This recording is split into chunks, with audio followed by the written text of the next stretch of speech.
another fight we thought we were getting. Jaron Ennis was scheduled to fight Cody Crowley, but Cody Crowley having some eye issues, and I think the doctor said he's not cleared to fight.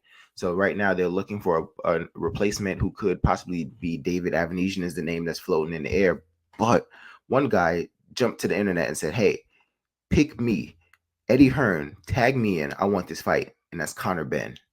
So, which is a big name fight. However, it's only 5 weeks away. So, is it enough time to build up that fight of these two big names, Jaron Ennis, Conor Benn? Do you say, okay, I don't have enough time, but the names are going to carry itself. Let's put on the best fight we can. Or do you say, okay, let's try to make that fight after what we assume happens, Jaron Ennis beats a David Avenesian?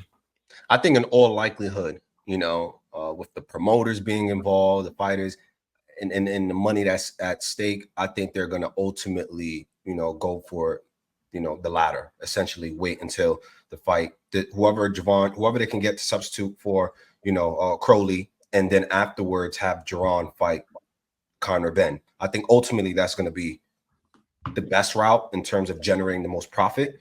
Now, in terms of if, let's say, for instance, they do decide to just throw Conor Benn in there, I don't think the name alone will generate as much money compared to if they have a build out, of the fight, face off, et cetera, et cetera. It still will be a good fight. I think people will tune in, but I don't think it's gonna, generate as much money compared to if they have a full, 8-week training camp and they have all this build up behind the media. So I think they should probably just wait. Okay. So honestly, since Conor Benn's been popped in the UK for testing dirty, and now he's currently banned from fighting in the UK. He has to fight in the States. But let's put that aside. Let's say obviously there's gonna be testing into the fight. Let's say he passed testing, he's clean. Do you respect him for trying to step up and take this fight, or do you think it's just selling wolf tickets right now? See, that's the thing too, right? Because when he mentioned to tag him in, I was kind of like, I don't know. Do you really want to take 5 weeks and not saying he's not preparing? I don't know what he's doing, but to just jump in and in 5 weeks notice and fight Jaron, I kind of find that hard to believe, especially with Jaron Ennis being the modern day boogeyman. But it's hard to say, but I do think Conor Benn is with the smoke. Ultimately, he was supposed to fight Eubank Jr. I was hoping to really see that fight, but unfortunately things fell through with his positive PED testing.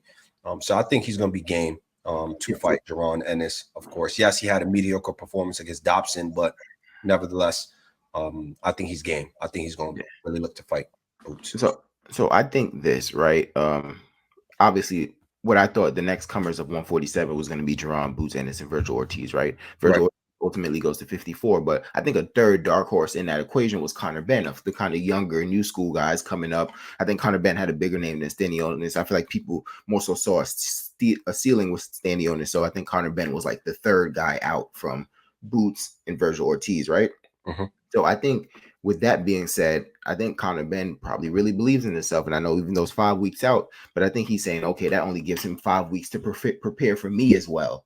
You know what I'm saying? So as long as I've been like training and I'm in shape, you know what I'm saying, for him to prepare for my style as well, he only has 5 weeks as well. So I think the top tier fighters who really believe in themselves and their skills, I don't think they would really necessarily lose sleep over that, because I think they would look at it like, okay, you got to prepare for me too. It's not just me preparing for you. That's just my personal opinion on Conor Benn. So I do think he would actually take the fight, but like you said, promotional companies, they're not going to take two names like that for DAZN.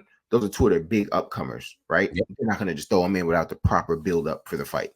Yep, I agree 100%. So that's going to be interesting. I got a question for you. Do you, because people are speculating that Crowley knew he was going to fail the eye test and just blew this up in smoke, and do you think it was done on purpose? What do you think? What are your thoughts?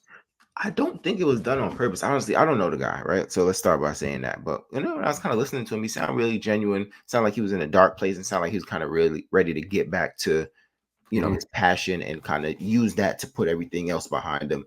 So obviously there was like eye issues. He knew that, but I feel like he's going through some kind of doctor testing where they told him he was good, right? There was some indication that he could move forward because he was aware that he had eye injuries or eye issues. So I feel like some doctor told him he was good. Ultimately, like we've seen this happen with, let's say, Errol Spence, right? Where you do like the testing for the fight, and they're like, whoa, we found something. So I don't think he just did this like for clout or whatever reason. I think he legit was ready to go into this fight.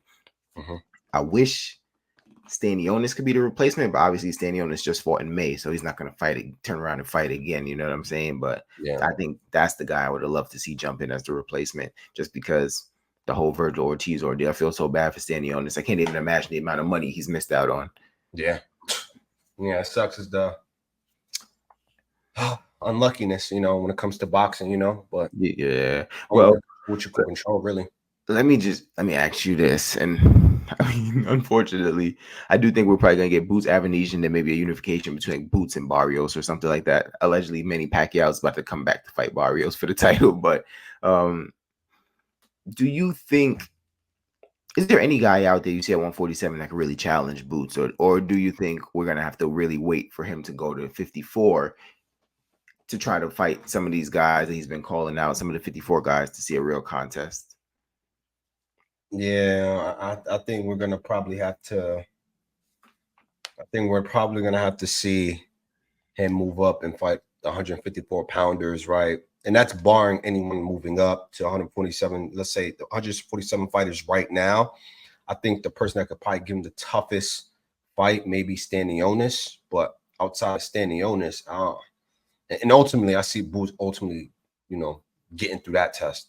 Mm-hmm. But yeah, I don't see anyone that's like that poses that much of a threat where I can be like, I don't know, you know, I can see him beating Boots. You know, I don't see that amongst none of the fighters at 147 pounds.